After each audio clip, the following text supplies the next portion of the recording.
Hello friends, कैसे हैं आप लोग। आशा करता हूं आप सभी अच्छे होंगे और सरदार पटेल आश्रम की ऑनलाइन क्लासेस में मैं आप सभी का स्वागत करता हूं। हम लोग इंटरनेशनल रिलेशन से रिलेटेड करंट अफेयर्स पढ़ रहे हैं। दोस्तों, मुझे लगता है कि आप इन लेक्चर्स को एंजॉय कर रहे होंगे।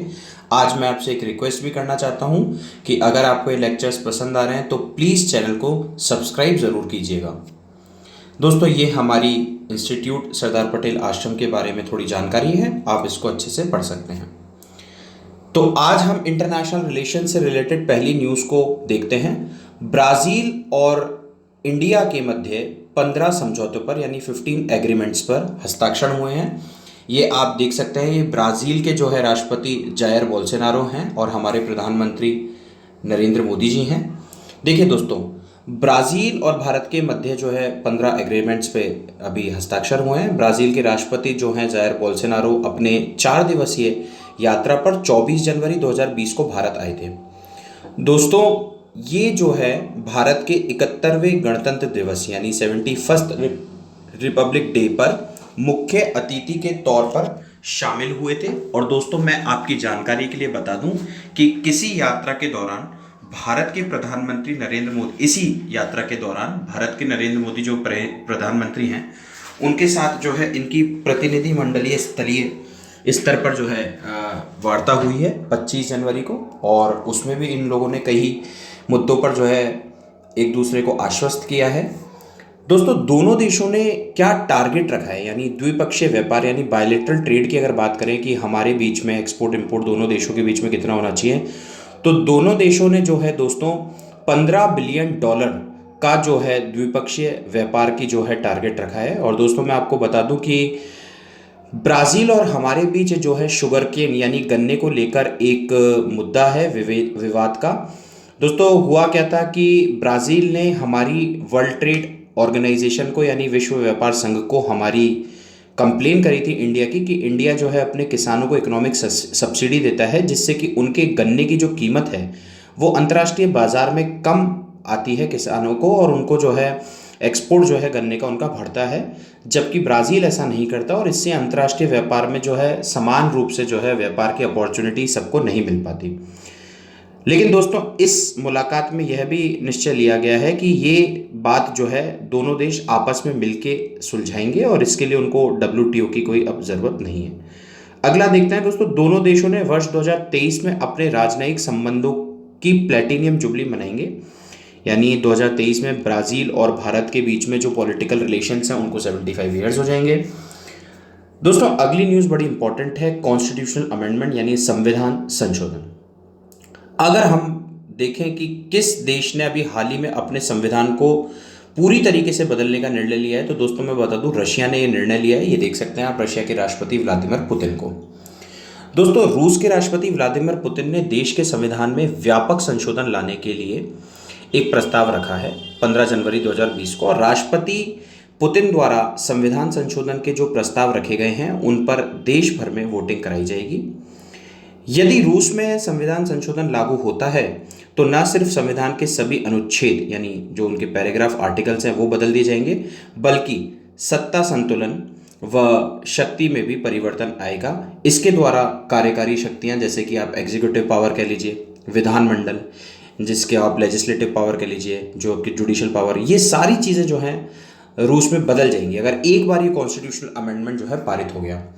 इन संशोधनों के यानी इन अमेंडमेंट्स के लागू होने की स्थिति में रूस में सत्ता की ताकत जो है राष्ट्रपति से अधिक संसद के पास होगी।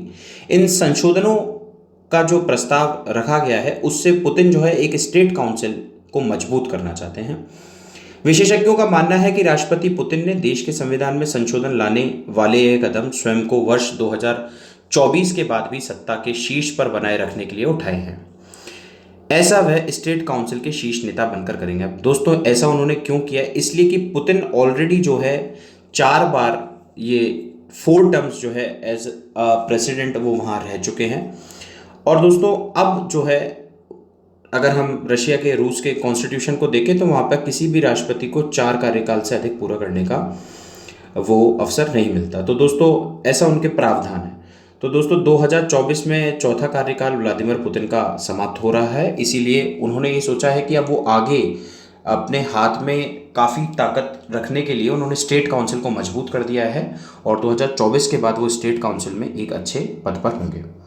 इसी के साथ मैं दोस्तों आपको बता दूं कि मिखाइल मिशुस्तिन जो हैं वो अभी नए प्रधानमंत्री बने हैं रशिया के। जी हाँ दोस्तों, व्लादिमीर पुतिन ने देश में जो है व्यापक संविधान सुधारों का प्रस्ताव रखने के बाद रूस के जो प्रधानमंत्री थे जिनका नाम दिमित्री मेदवेदेव था, उन्होंने रिजाइन कर दिया है अपनी कैबिनेट के साथ ही। और दिमित्री मेदवेदेव के त्यागपत्र देने के पश्चात पुतिन ने जो है नए प्रधानमंत्री जो चुने हैं वो पहले उनके टैक्स विभाग के प्रमुख भी थे, मिखाइल मिशुस्तिन, और ये जो है अब फाइनली जो है रशिया के प्रधानमंत्री हैं, जिसे स्टेट ड्यूमा ने 16 जनवरी 2020 को स्वीकृति प्रदान कर दी। इनके नाम को उन्होंने प्रस्ताव किया था और फाइनली अभी ये वहाँ के प्रधानमंत्री हैं।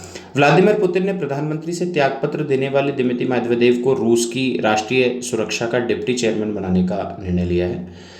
ऐसा नहीं है कि दिमित्री मेदवेदेव या व्लादिमीर पुतिन के बीच में कोई संबंध खराब है, दोनों के बीच में बहुत अच्छे संबंध हैं, इसीलिए उनको डिप्टी चेयरमैन बनाया गया है वहाँ की जो नेशनल सिक्योरिटी उसका।